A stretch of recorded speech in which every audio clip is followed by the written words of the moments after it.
What is going on, everybody? I go by Philly Mike, host of the Philly Talk podcast, but we are here with something a little different today. I got Matt O'Leary, who hosts Just the Jets podcast on my channel, but guess what? It's not just my channel. We're also on his channel. So for the Jet fans that don't know me, I'm Philly Mike, and go ahead and introduce yourself a little bit more for the people on my channel who don't know you.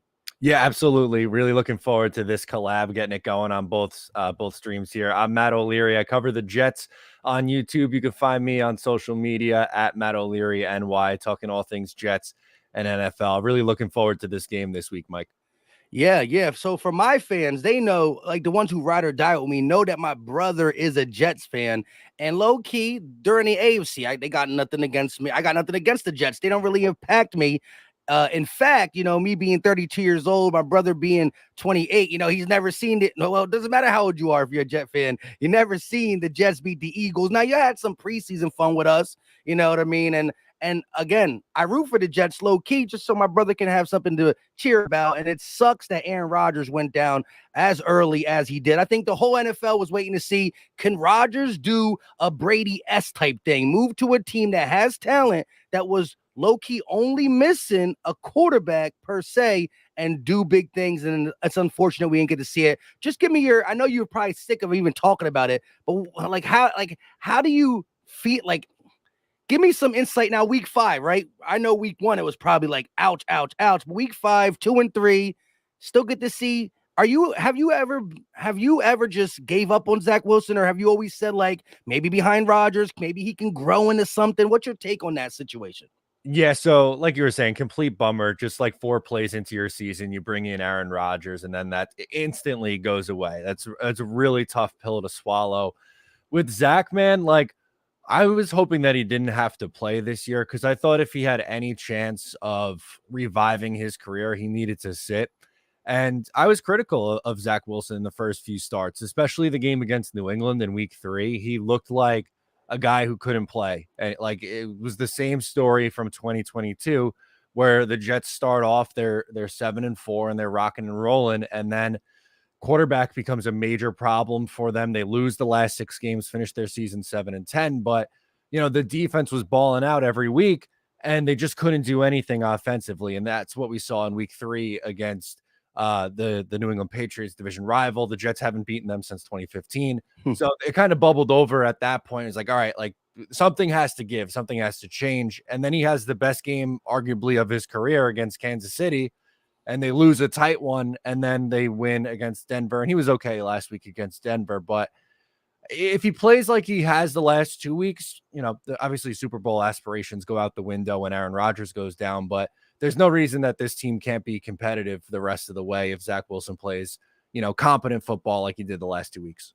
Yeah, your team is definitely set up with the run game, a defensive-minded head coach, a stout defense to, overcome some quarterback deficiencies.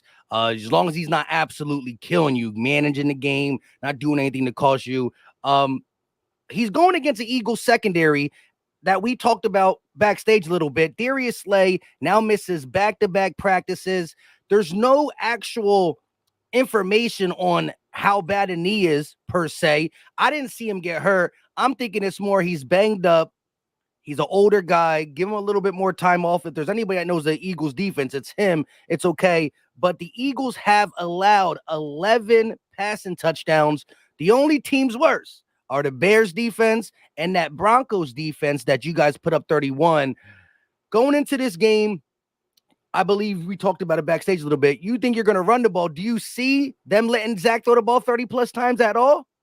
I think that's the recipe for any sort of success, and success meaning limited, because obviously, as you meant, Eagles defense is phenomenal. That defensive line is scary good. To me, the Eagles, the 49ers, and the Jets, those are the 3 best defensive lines in football, I would say. They're deep. They get after the quarterback.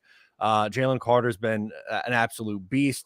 But in doing my research and prep for this game, what I was noticing is they are extremely, extremely dominant against the run, but they've struggled a little bit against the pass. And, I think if the Jets are going to have any sort of success on offense, they have to throw the ball a little bit more on first down with Nathaniel Hackett. He's as the new OC, he kind of got into this run pass kind of formula where they'd run on first and second down way too much, and then you put you in third and long situations. But against the Chiefs, they threw the ball more on first down, and it was working, and the play action was working. So if they're going to have any sort of success on offense, I know, Breece Hall is a stud. He went off for 177 yards last week, but they're going to have to let Zach throw a little bit more, I think, in this game. Yeah, I think you're going to have to. The Eagles' rush defense is stout.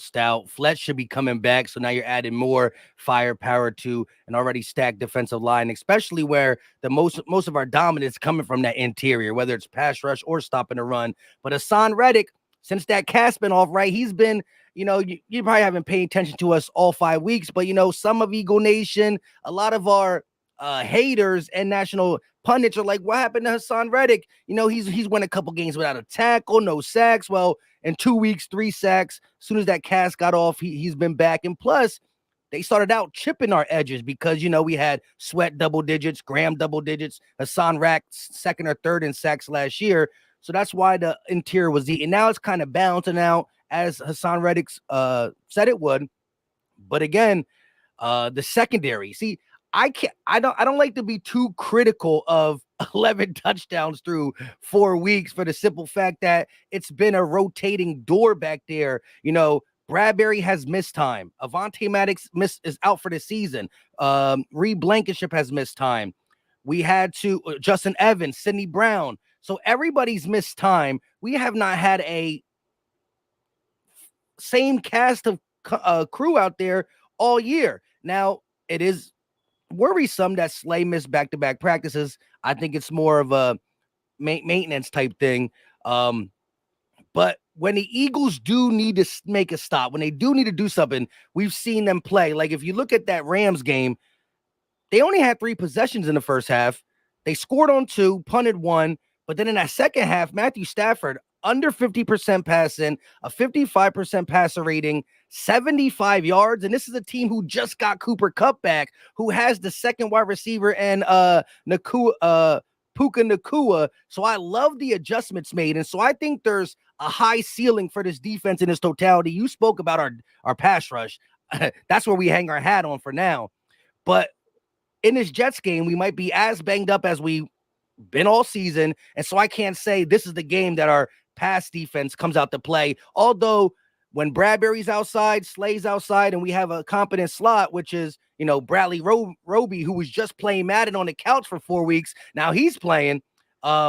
We got to build that chemistry. I don't know if it's going to be this week, but we look to get Zack Wilson off his mark. And so a young guy like that, it's going to be tough to pass block, especially with your best player going down just last week.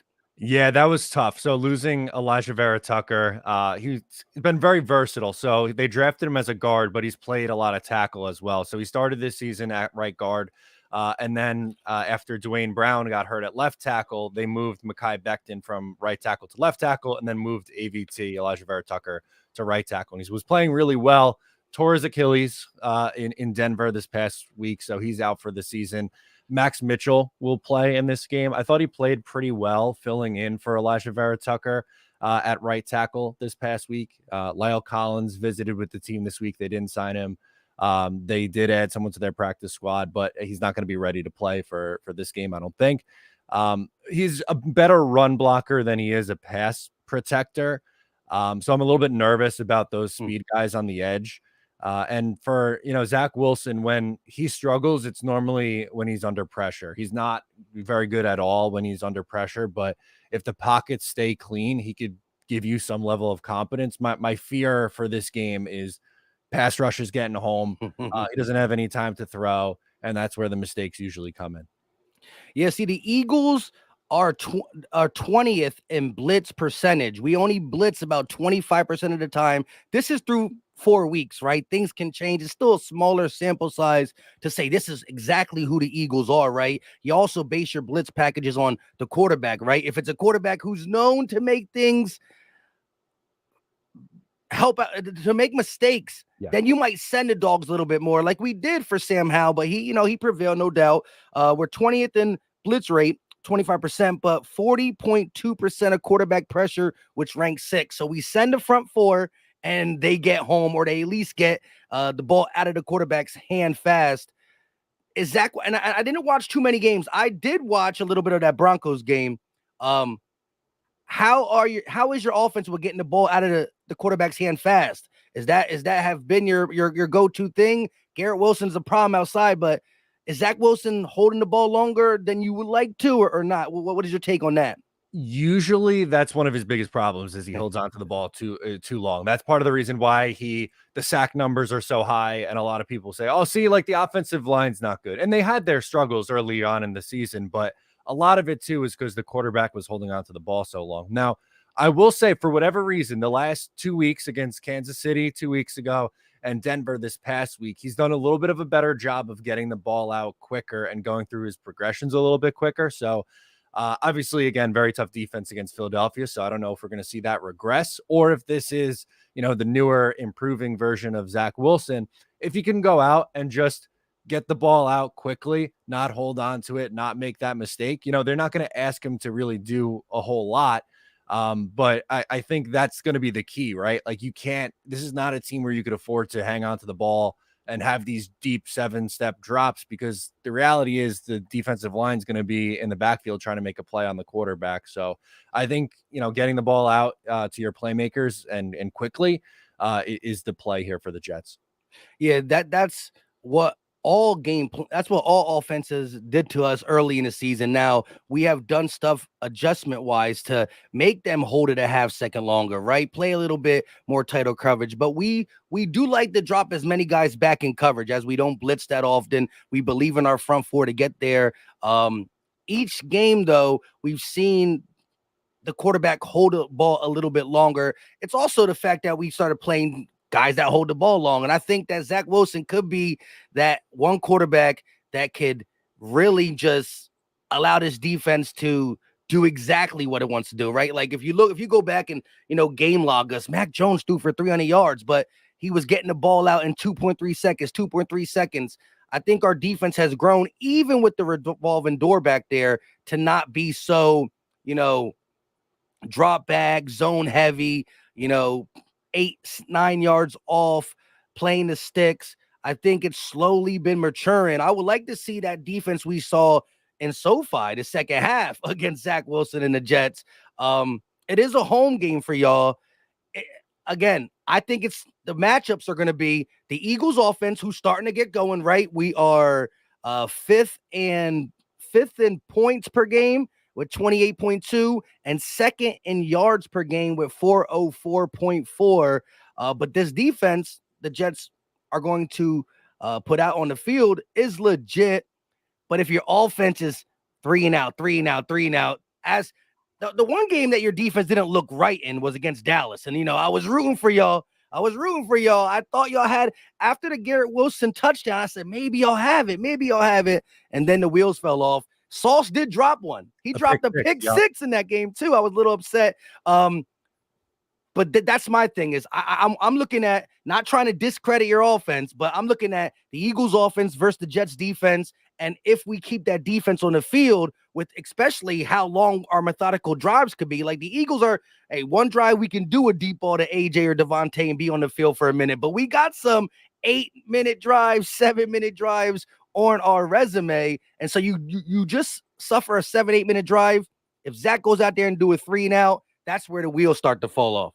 No, 100%. And I think from the Jets defensive perspective, I think the biggest thing that I'm looking for is Jalen Hurts with his legs, because the last 2 weeks, the Jets have kind of gotten burned a little bit with rushing quarterbacks. Patrick Mahomes ran well and had a big run on third down to extend the drive at the end of the game. Russell Wilson in the first half had a really nice day rushing. And then finally the Jets adjusted and they used Tony Adams, one of their free safety, as a spy, and Bryce Huff, one of their speedy edge rushers, as a spy. And that seemed to do the trick. And that's not a, discredit on Jalen Hurts as a passer. I think he's, a very, very good passer, but I have a little bit more confidence with the secondary and Sauce Gardner and DJ Reed coming back, Michael Carter in the slot, where I think because of how aggressive this defensive line is, like their style of play is they pin their ears back and they try to get after the quarterback as quick as possible. I think if Hurts, like if nothing's there and he takes off and runs, that's where I think the Jets defense will struggle the most in this game. That is demoralizing when the quarterback's back there. You're feeling good about your coverage, and then whoop, there it is, first down. Trust me, that's how we lost the Super Bowl. That big scramble from Patrick Mahomes, blah blah blah. It is what it is. How many games did DJ Reed miss? He only missed that one game, right? Yeah, it was that one game with concussion, and he was practicing right again on Tuesday, so he should be back. And Sauce gets a lot of love, deservedly so. He's a really, really good player, but DJ Reed, I think, is one of the more underrated corners in football. Now they don't match up, so it's not going to be like Sauce Gardner's on AJ and DJ Reed's on Devonta Smith. They kind of stick to one side, so I think we'll see a little bit of both. Guys on the two bigger name wide receivers, but DJ is someone who could hold his own as well against some of the bigger receivers in football. Yeah, I was just going to ask you that. I know one. Did Sauce ever shadow, like, did the game that Reed missed, did he take it upon himself to go try to follow number one, or did he still play that one side of the field? No, they're very stubborn with it. They will pretty much only play him on that one side. They don't really like. You think it's a coaching thing or Sauce preference thing? No, it's definitely a coaching thing. They've said it a few times. Their reasoning behind it is they just like to have the guys know, like, okay, this is my side. This is the only, I'm going to do every rep the same way rather than have to flip back and forth. And it kind of burnt. You talked about the Dallas game. It burned them in that Dallas game because CD Lamb was he just stayed away from him, right? He just stayed in the slot, and on the opposite side, he stayed far away from him. Yeah, and they got a little bit banged up in the secondary in that game, and he was just beating up on the safeties, and the Brandon Eccles, who's like their fourth corner, had to come in the game and was playing a little bit in the slot, and it wasn't working, and they refused to put Sauce there. So Jet fans are a little bit critical of it, but at the same time, like, this is a very strong defense, and more often than not, it does work. But yeah, I wouldn't expect to see Sauce, traveling with AJ Brown or anything like that. Yeah. So he'll most likely be matched up because they play our receivers, everywhere, right? Devontae, AJ both play the X, Y. They even play the slot some reps.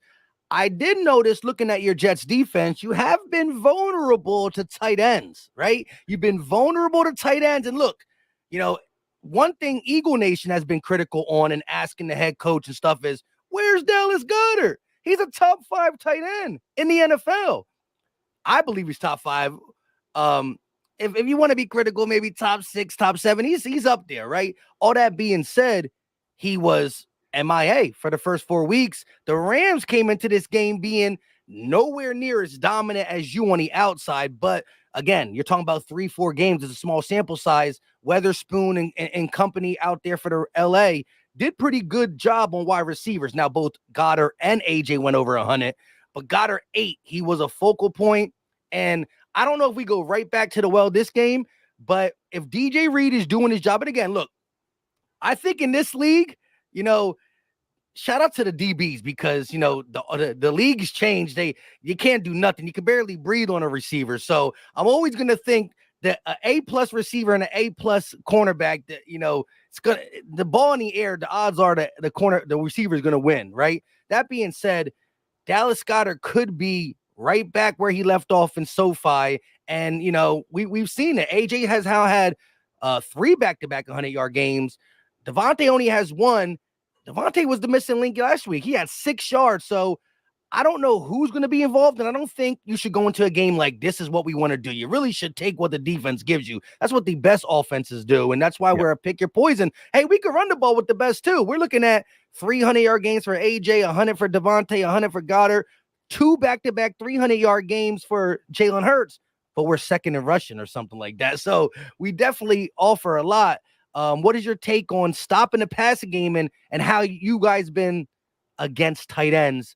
Is it more of a one game kind of ruined you, or has it been something that you've seen through 4 weeks of football? No, that's definitely something that the Jets have struggled with for a long time. And Goddard is someone as a tight end that would worry me. And, again, I love AJ Brown and Devonta Smith is a great wide receiver duo, but honestly, I would be surprised if either of them went over 100 in this game. I think Dallas Goedert would be the Has one. a receiver went over 100 on you guys yet? CD Lamb did. The guy who ran away from Sauce. Yeah. But other than that, like Sauce Gardner and DJ Reed have been pretty clamped down, and that's obviously they're good receivers. They're gonna get theirs, but I would think it's gonna be like somewhere in like the 60s, maybe not up over 100. We'll just based on how these games have gone for the Jets defense in weeks gone by. But I do think Dallas Goedert, especially when you get down in the red zone. I would think the Jets are going to put Quincy Williams on him, their linebacker. He's been really emerging this year, has a ton of speed, hits hard, a little reckless at times, but is really come into his own in his third season with the Jets this year. He's been much better in coverage this year too. Safeties have struggled a little bit, so I think that's why they'll put the linebacker Quincy on him.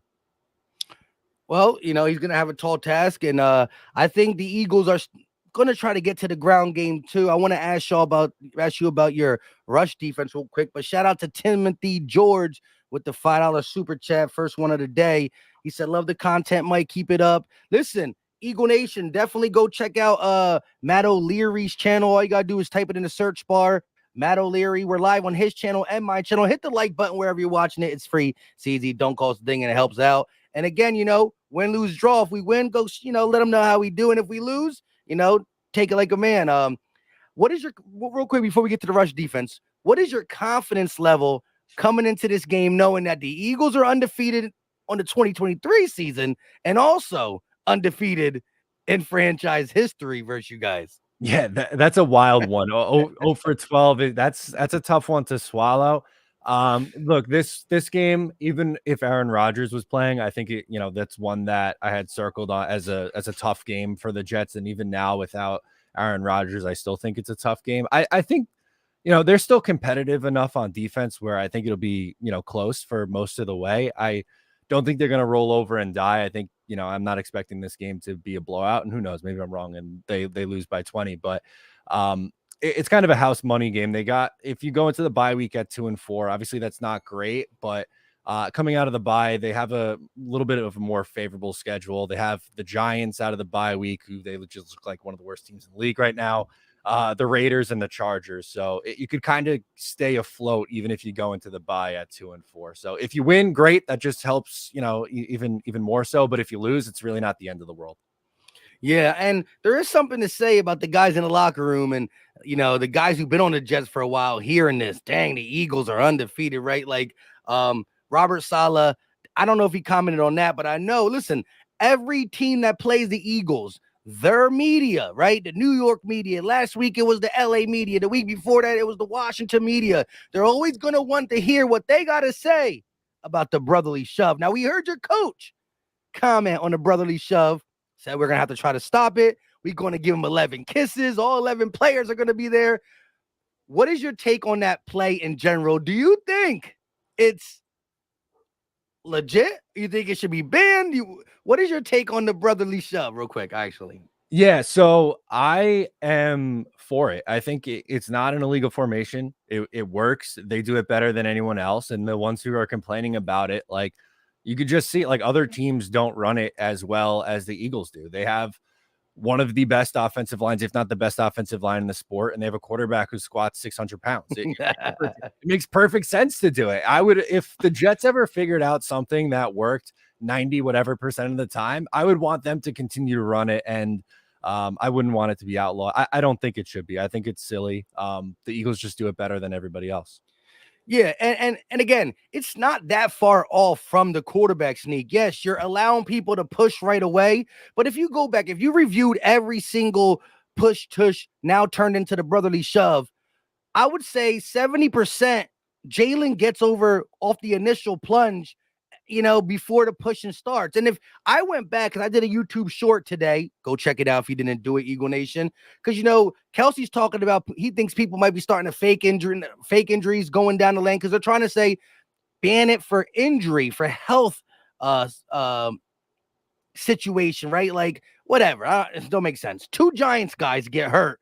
And now it's like, oh, the push is the defining factor of that quarterback sneak going from not that not that high of an injury risk to now it's, oh my gosh. Anyways, I watched a bunch of quarterback sneaks. And yes, when Brady and Breeze, they do the little jump over and put the hand over, it's off the first lunge. It's okay. But every other quarterback, when they go, if they don't get the quarterback sneak on the first lunge, tight ends, running backs, they're all pushing anyways. You know what I mean? Like, and that's the weird thing. Like, we're pushing from right behind. So it's literally a hand push. I've seen plays where the guys are lined up in their running back position. They're getting a full steam ahead and running into the pile. Like, so if it's the push, like the push part of it is the injury factor. Like, I think it's just a lot of smoke that they're just like, the Eagles do it too well. We've seen teams be successful with it, but we see teams not do it either. And again, I think it's, if your team ain't really executing it that good, there is an advantage to lining up all the way that tight, because now the defense knows it's a quarterback sneak. Think about the quarterback sneaks of old. When you need 1 yard and you're lined up, a quarterback sneak, you still have a wide receiver out spread. Yep. You have a running back that's 5 yards behind you. So the defense can't come all the way in tight because you can do a pitch play, this, that, and the third. When you line up how Jalen Hurts and the Eagles do it, yeah, Hurts can keep and go out like he did against Washington, but it's really exactly where we're going, just can't stop it. Yeah, no, exactly. And we heard Robert Saleh talk about it. Jeff Ulbrich, the defensive coordinator, had a press conference today, and he was asked about it. And I was glad that neither of them were like, yeah, like this should be outlawed, because it's silly. But they're like, we're gonna have to, do our best to try to stop it. And they gave him credit because it works so well. And I'm curious to see what they come up with to try to stop it. But at the same time, like, I just don't let them get into third or fourth and short situations like that. That's a good way to do it. Don't let them get to third and short and fourth and short. Now we've seen the Giants a couple years ago try a quarterback sneak on third. What was that? I forgot. It was at the end of the Joe Judge era. I know you're probably not. I know you're New York, but it's two different teams. But yeah, the Giants did a quarterback sneak on 3rd and 9, and Joe Judge is not coaching no more. That being said, yeah, you're right. Like, the overall complaining is so frustrating as an Eagle fan, right? Like, don't let us get to 3rd and 1. Try to stop it. This, that, in the third. But for like grown men to be out there commenting, like the NFL just put a complimation thing on their IG page, and you got Trayvon Diggs on it commenting like, that's a cheating ass play. Like, you know what I mean? Like, first of all, take care of your injury. I wish him well. Take care of your injury over there on Dallas, right? But like, grown men and 50-year-old coaches who's been around the league, right? They played when all you did was run the ball up the middle, right? Like, it's a passing league now. Just a general complaint about it is like, really? It's ridiculous. I'm glad you and your coaching staff at least handled it well. And of course, you got to say if Hurts is going to go up the middle, we're going to put all 11 hats on him. He ain't saying nothing viciously. I do like Robert Saleh.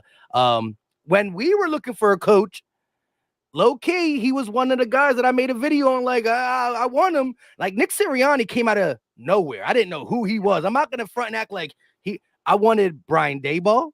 I wanted Robert Saleh. Like around that time, Daboll didn't come out that same year. He came out the next year, but there was a possibility after the end of the season when he was doing good with Josh Allen. All that being said, I like Saleh, and I have nothing against the Jets except for every 4 years when we play him. You know what I mean?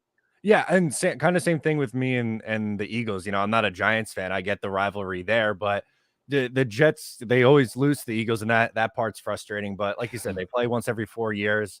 Obviously I want the Jets to win this week, and as you want the Eagles to win this week, but there's really no hate for that Philadelphia team.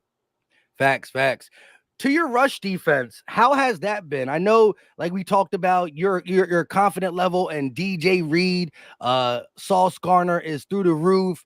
Not saying that we can't get the ball passing, but you're confident in that. How about your rush defense? Because Swift has a couple 150 plus yards on his resume. The Eagles in general have 200 plus yard rushing games on their resume. We're second in the league in rushing.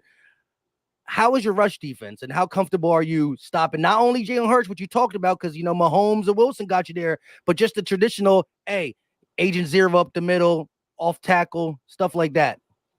Yeah, I think that's a strength of the Jets defense when everything's clicking, because you have guys like Quinnen Williams on the interior of that defensive line, who he's a great pass rusher, but he is so good in the run as well. Al Woods they brought in this year from Seattle, who's, a bigger interior guy who can clog up the middle of the field. And then CJ Mosley and Quincy Williams at linebacker, they fly around and make plays. But if they get to the second level, that's where things become a little bit of a concern because the safeties miss a lot of tackles. That's my biggest gripe with the Jet safety duo right now, Jordan Whitehead and Tony Adams. And Sauce, for as good as he is in coverage, he's fantastic. Tackling, just for whatever reason this year, he was great at it last year. Just for there were 2 games this year where he missed a bunch of tackles. So I'm hoping that reels in a little bit. But with the defensive line and linebackers, that's the strength of that grouping. But if for whatever reason that they get through and get to the second level, you might be seeing a big play. Yeah, the Eagle fans, we love to run the ball. I think we all are a little if we had to look at one thing their team ain't doing well, it's the red zone offense, right?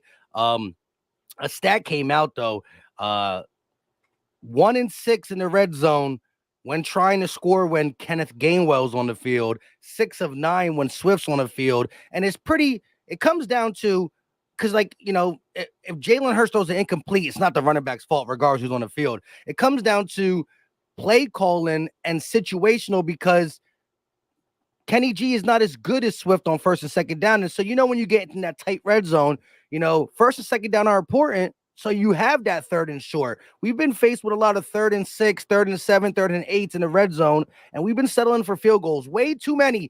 Last year, we were 34th in field goals attempted. Last. No, yeah. Second to last. This year, we're first. Now, yes, we're making all our attempts, right? He's kicking it from 50, he's kicking it from 20. It don't matter where Jake the Make lines up. However, when your offense is just to see time and time again drive stall, and I don't know the exact numbers, but I know the Jets red zone defense got to be top 7-ish. They're correct? top. Yeah, they're 3rd in the league in red zone defense.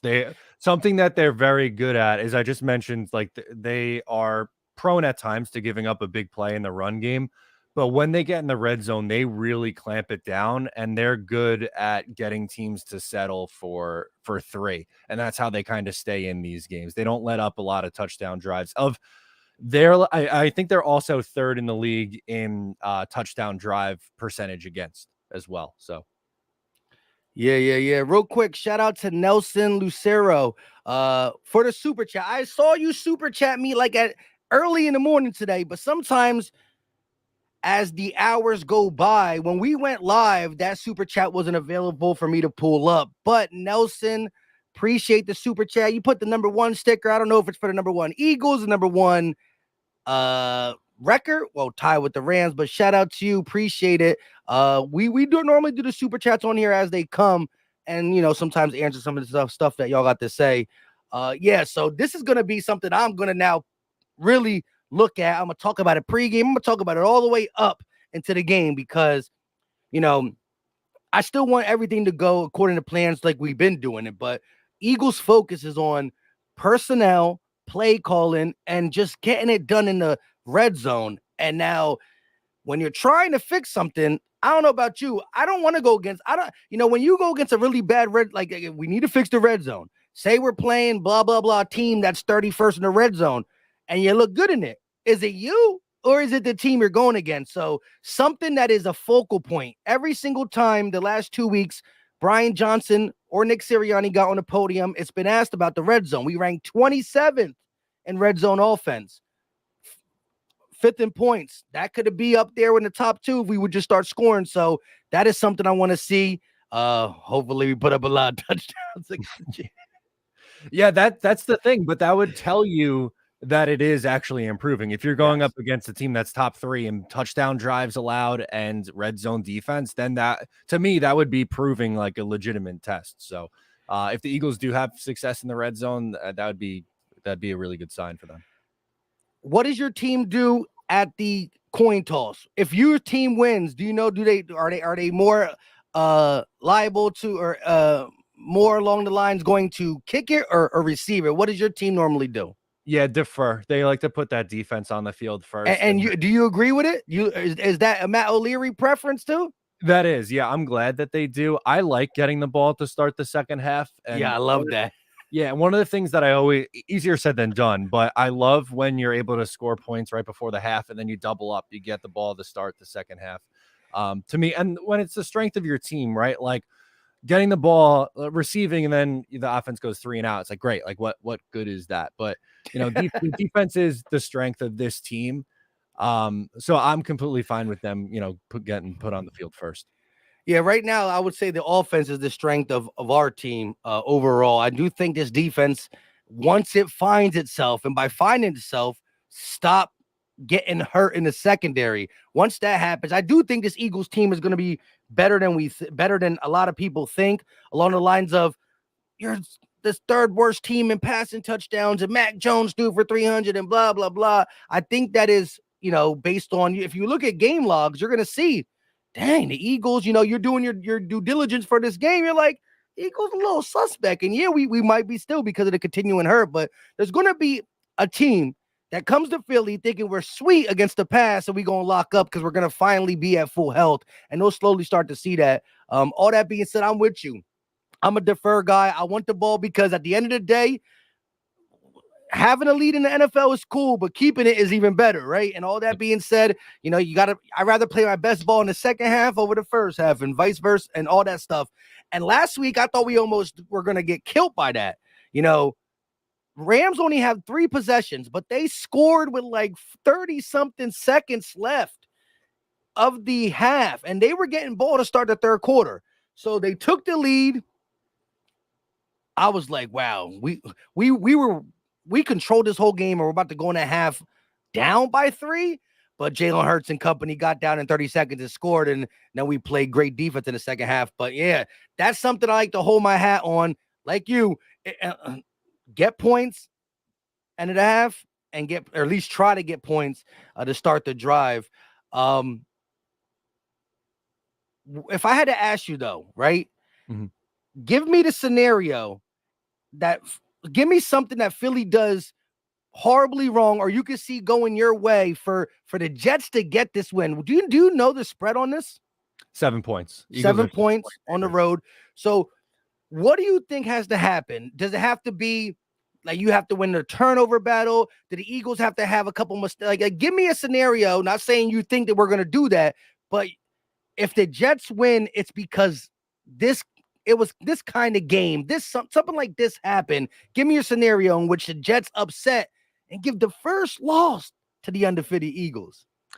So something the Jets defense has done well and against very good quarterbacks is create turnovers. Against Josh Allen in week 1, they turned him over 4 times. Against Patrick Mahomes on Sunday Night Football, they turned him over twice. Should have been 3 times, but the penalty at the end of the game, the controversial hold or no hold call. Oh yeah, listen, they screwed you, bro. They screwed y'all. That was he's starting to get them Tom Brady calls. That's what it is. It's Pat Mahomes. They gonna call it.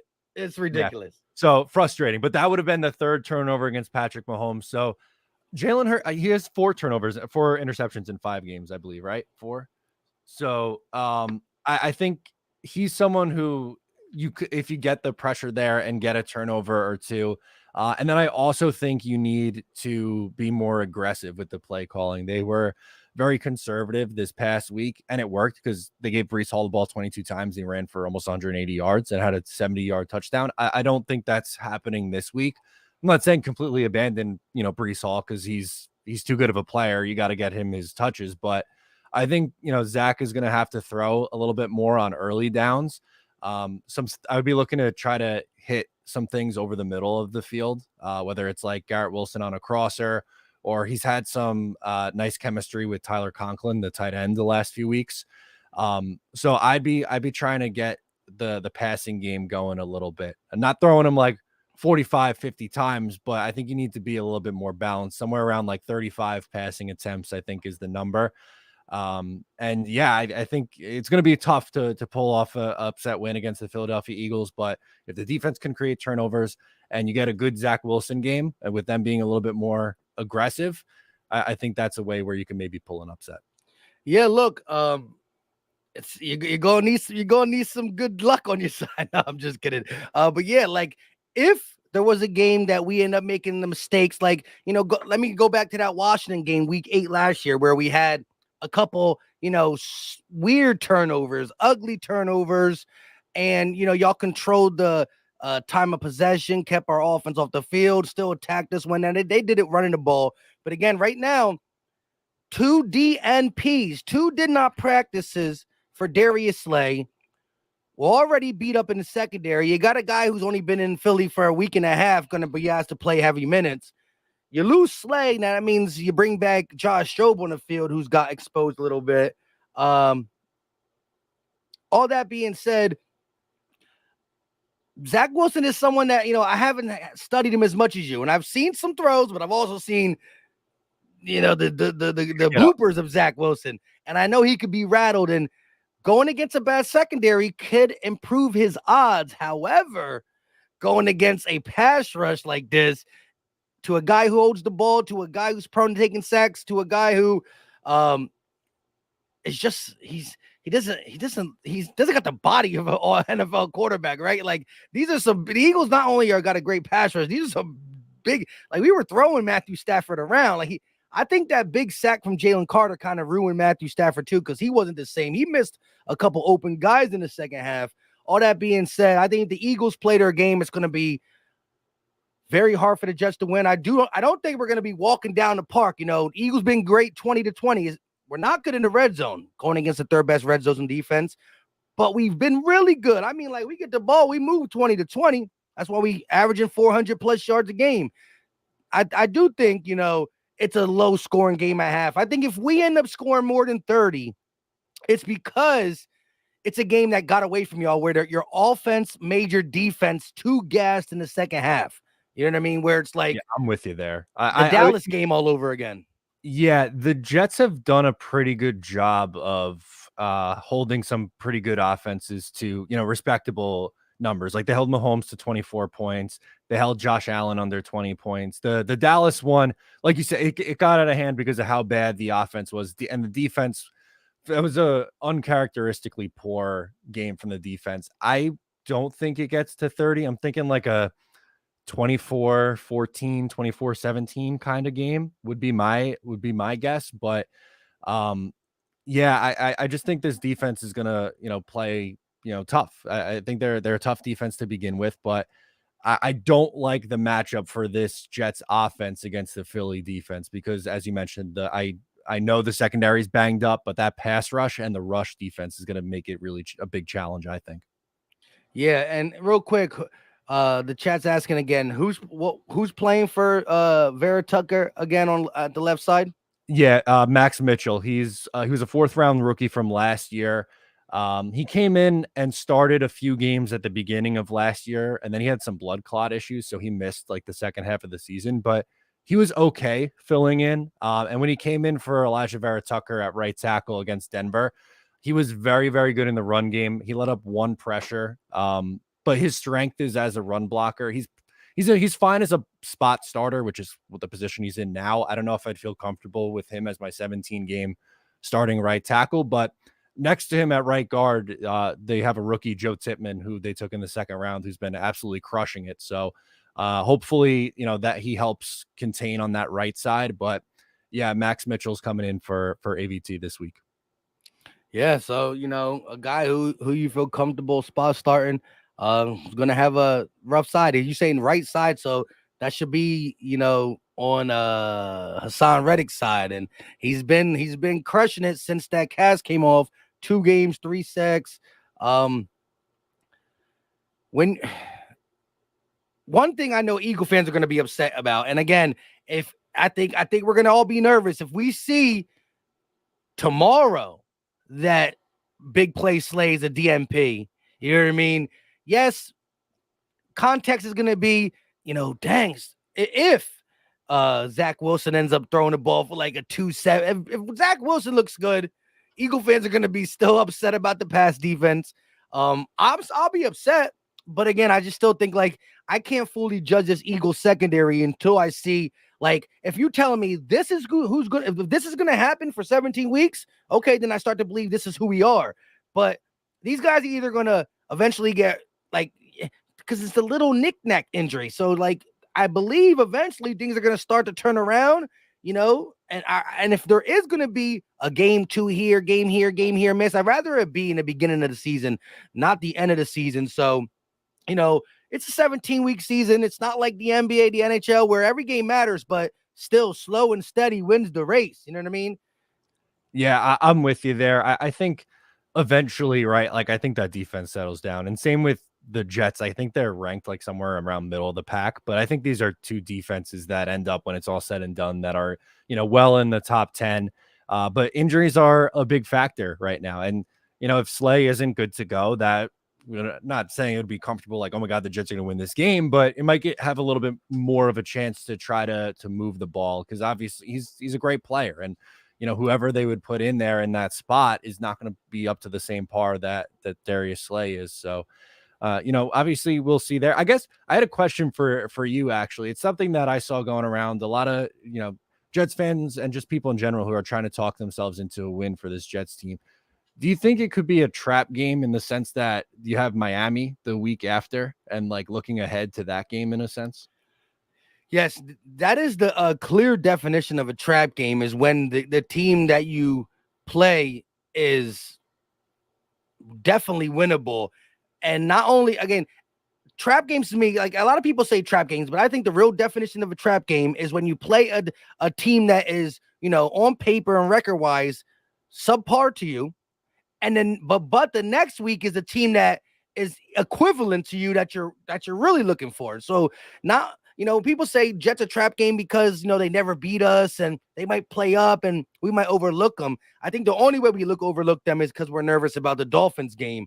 That being said, it's weird to say it, but Jalen Hurts, like, he's only been in the league so long, but the dude is really about keeping the main thing. And I do think when you have that type of leadership in there, a guy like Nick Sirianni, it gets old, it gets tiring hearing it, but he's always about, I don't know about tomorrow. I'm only about today. It's the same thing with injuries and stuff. We're asking them who's going to start, Nakobe Dean or Nicholas tomorrow. I don't got to deal with that today. We got to worry about the now and now. So I think from coach to quarterback, you preach that. But again, I do think there's something along that New York going to the turnpike where it's like, man, they're 12-0 against us. If we come out and let our guard down, and again, a game like this where boom, a fumble, a scoop and score, something like that, you're up 10-0. Now your crowd gets into it. There's going to be Eagle fans there because it's too close. Yeah. And we traveled. We took over SoFi. Like they were singing Fly Eagles Fly. Like the Rams had to switch their snap count. The Rams at home in LA. But the Jets fans do show out too. You know what I mean? Probably a lot less like hard body. If Aaron Rodgers was here, like, see, I really thought at this point, because me and my brother had a bet and everything, I let him out the bet already because, Jets fan, I already felt bad. But like, I had a feeling that y'all would have been a top dog team in the AFC. We would have been a top dog team here, and it would have been a battle of some. I wouldn't even be thinking about the Dolphins because y'all were supposed to be like the first legit challenge for us. You know what I mean? Well, I mean, I credit the Rams. Bucks are playing decent football. I'm not saying them teams are bad, but like this was the game. Like this is where it gets serious, and now, it's not. But 13-0. Has that been done in any other? Does any other team have that many wins over another team? Like, I don't think so. That's a weird one that like I've never seen it before. It's because they don't play each other a lot, and like, yeah, and that's why it's such a small. You're talking about in the history of a franchise. You've been y'all story of franchise. Joe Namath. What is it? Was that the second Super Bowl? Super Bowl III, yeah, 1960. Super Bowl III. So y'all been around for a minute. We've been around as when the Super Bowl era came, right? Like we're talking about 57 years. Franchise 57, 60 years, and we only played y'all 12 times because of the 4 years AFC. And that's just crazy because the thing is, we not only 12 times, but so many different eras we played you in. And it's like, y'all didn't get us once. And I always talk to my brother about that. I used to argue about it more when you had when y'all were going to AFC championships and the Mark Sanchez, the Rex Ryan, when y'all were good and we were kind of finding our way. My brother was like, hi, we're better than you. I'm like, y'all still never beat us though. You know what I mean? That's when I used to hold it over him. Now I don't really throw it in his face because I'm like, I just want the Jets to be decent. And every time I feel like y'all have a chance, Yeah, I'm trying to think back to years where I thought the Jets and Eagles played, and I thought they'd have a 2011 really just jumps out. That was a tough game. The Eagles blew out the Jets in that game in 2011. That was a tough one, if I remember right. And then 2015 against Ryan Fitzpatrick when he was the Jets quarterback, I thought they would have a good chance in that game. But the last few times, I mean, in 2019, that was the Jets started Luke Falk, I think, against the Eagles. That was a rough one. And then 2 years ago, the Jets lost to Gardner Minshew. And I think that was 2021. That was Wilson's rookie year. Yeah. Well, see, now we might be playing you guys a little bit more often than every 4 years because of the 17-game season. So you'll have more opportunities to get at us. I don't think you're going to get at us this week, though. No, this week is tough. But you're right. Totally different with Aaron Rodgers. And I don't know how much you saw the Monday night, the home opener. The place was going absolutely berserk. And just to see, the unfortunate injury and the fans are still into it. The atmosphere was great against Kansas City for Sunday Night Football, but there's going to be a lot of Eagles fans in the building. They travel well, and it's really close. But I'm just hoping for a good game. I would love to see an upset win, but even if the Jets don't win this game, like I've been trying to tell my my viewers and anyone I talk to, it's not an end of the world thing. You can still get your season back on track in the second half. When it lightens up a little bit after the bye. Facts. Real quick. Shout out to my guy Dave Dust with the $20 banger. He said 11 kisses for Hurts. Bulletin board material. Listen, it is bulletin board material, but look, and again, I say this as respectfully as I can.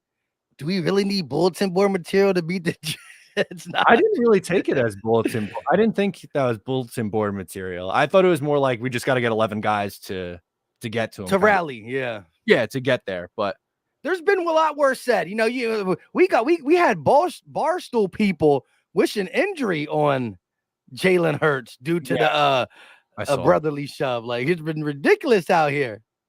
Yeah, no, it's tough. And in their comments, both Salah and Ulbrich to the media today were giving the Eagles a lot of credit for how good they are at it. So I didn't take it as a negative slight. Again, I'm not an Eagles fan, so I don't know, but I don't think. We take everything. You say hi to us a little wrong. We're like, did you hear how he said hi to us? Did you hear how he said hi to us? I think he meant something different. You think he told us to shut up? No, I'm just kidding. But yeah, man, I still think there's a lot I want to see in this game for people just joining in because we got over 440 people in here. My phone just died. Third in red zone defense for the Jets, 27th in red zone offense for the Eagles. I think this is what changes the Eagles. Look, we start scoring in the red zone. Now we're being talked about like the Niners. It's a big difference up there. That's what we got to do for sure. We're right around an hour, 53 minutes. Hey, Matt O'Leary, I appreciate you for coming through. You got any last takeaways or things you want to say? Eagles, Jets related, anything? Yeah, we'll close out with this. I think and can I get a score prediction? Yeah, so I am gonna say I'll go 24-14 Eagles, but if the Jets are to pull off an upset, these are what's gonna have to happen. They're gonna have to create turnovers. How many?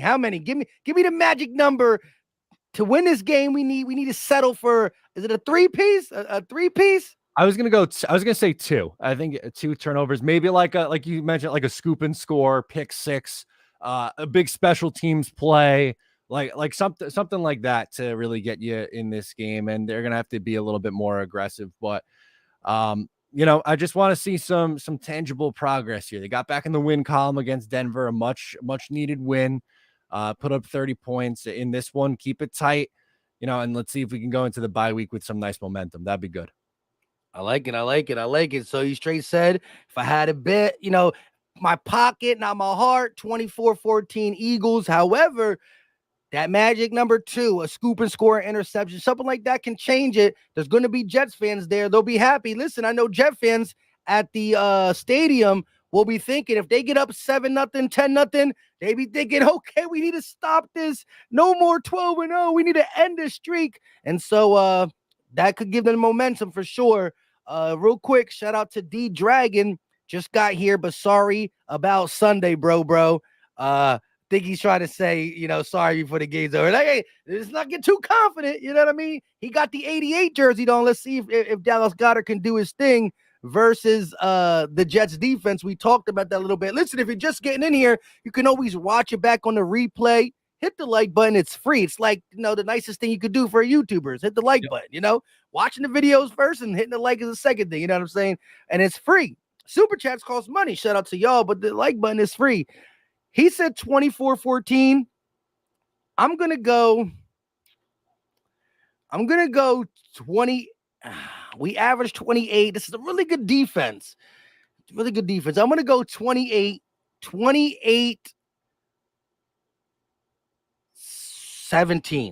I think it's going to be one of them games where we're going to play some zone late.